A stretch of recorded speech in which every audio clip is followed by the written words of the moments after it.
It was just another sunny Tuesday when I stepped outside to grab the mail, only to freeze in my tracks.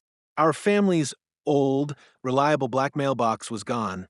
In its place stood a shiny white monstrosity with gold trim, bedazzled numbers, and, most importantly, not our address. It had Karen number 1045 plastered across it like she was staking claim to the entire street. I blinked twice, thinking I might be at the wrong house.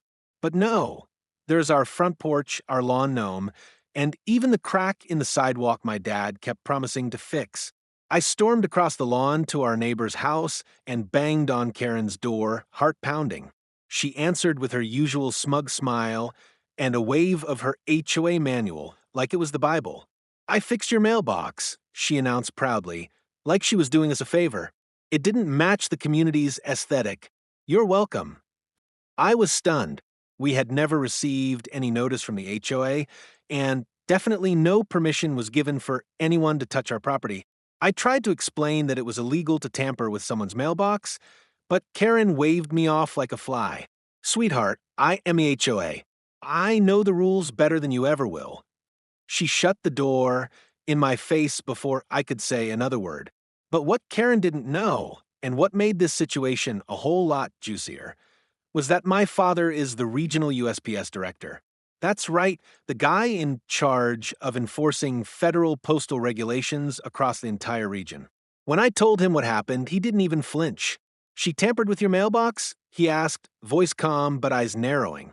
"That's a federal offense. Let me make some calls." Within 24 hours, two sharply dressed USPS postal inspectors showed up on Karen's lawn. I watched from my bedroom window as they asked her to step outside. Her confidence visibly melted the moment they flashed their badges. She tried to argue, pulling out her HOA manual again, but they weren't having it. Tampering with, replacing, or even opening someone else's mailbox is a federal crime. Something Karen clearly never thought she'd be confronted for.